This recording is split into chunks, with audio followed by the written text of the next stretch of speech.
Hi, I'm Mark from Modern Music University, and in this channel I give tips, templates, and tutorials all on music production. So I know I'm late to the party here, but I gotta say, I just recently watched the Zack Snyder cut of Justice League, and I'm just mind blown of the differences of these two movies that are the same movie. It's amazing of just the one, how one is just so dark and disturbing and long, and the other one is this more comical, upbeat, bright kind of movie. It's just amazing of the directing styles of both directors. How one can just be one way, and how the same exact movie can be completely different, made by another director. So it got me thinking: what if we Zack Snyder cut a song? What if we take a song that we set for a certain period of time, and it's up to us to arrange that song different ways? We're not going to change the instrumentation or what the instruments are playing. We're just going to change how we want to introduce and cut out different instruments. We're essentially just going to be changing how we're going to display the instruments, how we're going to change the volume, and how we're going to set up the arrangement for the song. So it's not a true remix, it's more just an arrangement exercise. In this case, the characters are going to stay the same, or the instruments that I've chosen to use are going to be the same. The story plot is going to stay the same, meaning what the instruments are playing is not going to change. The only thing we're going to change is how we're going to introduce each instrument and what's the context of that instrument. Is it going to be very drum heavy, or is it going to be synth heavy? Do we want the guitars to be the main focus, or some kind of vocal performance? So that's the only part that's going to change. And obviously the pacing is going to be very different because we're going to be adding instruments at different times. So let's go ahead and Zack Snyder this song. Let's go. Now before we begin arranging, something that I did beforehand is I color coded all of my tracks so that way I could stay organized and easily find everything. I made all of my drum tracks red, the bass is blue, any kind of keyboard or synthesizer is yellow, guitars are green, and this voice at the bottom here is this kind of purple color. It's not really like a singing voice, it's more like an effect kind of voice.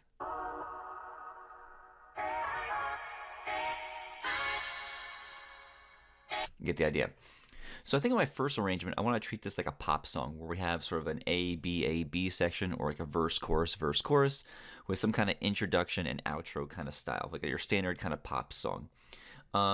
Since I know what all these tracks sound like, I kind of have an idea of how I want this track to already begin. I kind of want my song to start with a little bit of claps here. Kind of get that rhythm going. But I don't want to bring in the whole drums yet. Maybe just add a little bit of this guitar down here. Maybe this one. Yeah, kind of get the feeling going.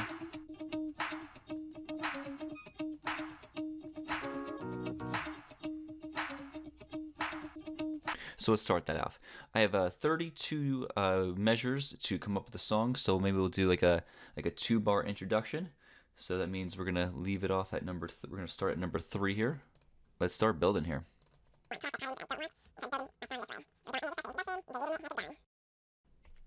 So there we go. Now I have my introduction, just some claps and this guitar pattern here.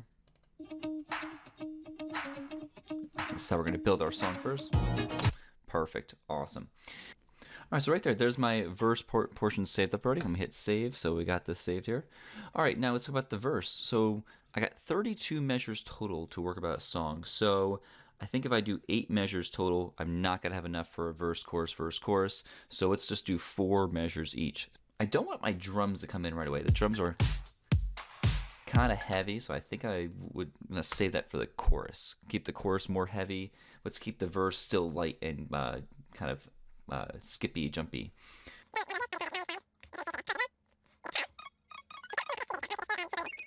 So there we go. So all we simply did was we started with this guitar loop and hand claps for intro. And then we're going to add some bass and some little melodic lines. So there's going to be our verse. Now we get to a chorus. We want this really to explode. And let's do another 4-bar phrase for this. You know what we can do? We can actually just start chopping this up now. We could start kind of arranging, get some kind of idea of how some kind of sections in this. so that way we can really stay organized. All right, so now we have our verse and chorus. Let's go ahead and check out the introduction and verse and chorus so far. So there's our intro, here comes the verse.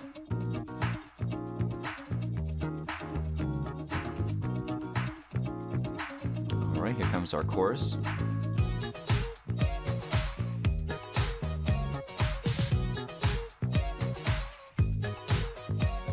Nice. Big difference. I can hear the different sections. They don't sound too much alike. Now we're going into the verse 2 again. So what I want to do is I want to keep this similar to before, but I don't want it to be exactly the same. I think this is the big issue, that when we are doing verse, chorus, is we tend to have verse 1 and verse 2 to be exactly the same, and that is going to make for it to be such a boring song.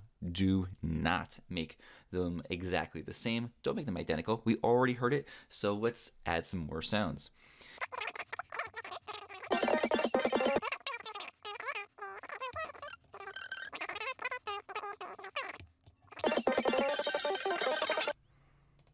All right, so here's a pretty rough draft of my first arrangement here. Obviously, if I want to spend more time, I'd do some fading, some automation, and it wouldn't be so column-wise where it's up and down on different sections. I'd have some sounds kind of blend over and whatnot, but at least you'll get the idea of our first arrangement here. So let's check out the entire first arrangement and tell me what you think.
So there you have it. There's our first arrangement of a song. Let me know in the comments of what you thought about this. Did you like it? Did you not like it? What would you do differently? Let's go ahead and take that same song again, and let's now find a different arrangement. See what else we can do. All right, you ever have the feeling of deja vu? All right, so here are same exact arrangement as before. Remember, red is the drums, bass is the blue, keyboards are yellow, guitars are green, and that vocal part is this kind of purpley pink color. And we're going to find a completely different arrangement. So before, we treated it as a pop song where we had an A, B section. In this one, I want to do a constant build up. So start with almost nothing in the beginning, and in every new section, we're going to just keep adding another sound and another sound until finally we're left with this monstrous kind of wall of sound where it just kind of falls off with having nothing at the end. So that means we gotta do a lot of deleting. We gotta get rid of a lot.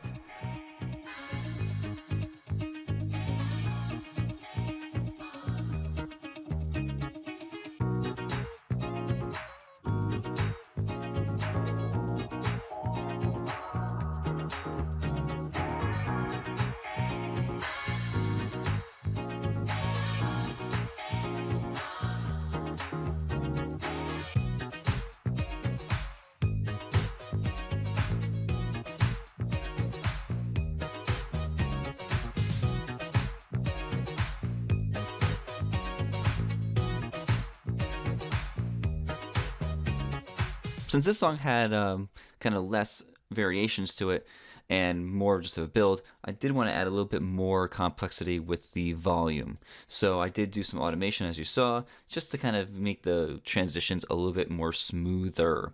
Let's go ahead and check out this arrangement of the same exact loop sounds.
Again, this is just to give you a rough idea of how you can take the same song and give a completely different sound to it, a completely different arrangement by just choosing your different sounds at different times. Let's go do this one last time and see what third and final different arrangement that we can make out of the same loops, the same sounds. All right, so do you ever have the thing of deja vu again? I know, crazy. All right, so same thing like before. Third time is the charm here. So for this last one, I think what I want to do is create lots of contrast in the parts. Have parts that are just wham bam in your face loud, and then drop it down to like 1 or 2 sounds, and then another wham bam in your face kind of sound. Instead of this kind of gradual build or simple A-B sections, really keep variety throughout this entire mix. All right, so here we are, third and final arrangement with a very quick kind of mix of volume levels and panning. Like I said before, again, if I had more time to spend on this, I would add a little bit better transitions and some effects to help glue those transitions together. This is just the idea of getting a different arrangement for the same sounds we have. Let's check out what this one sounds like.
So there you go, there's my version of a Snyder cut in a music production sense.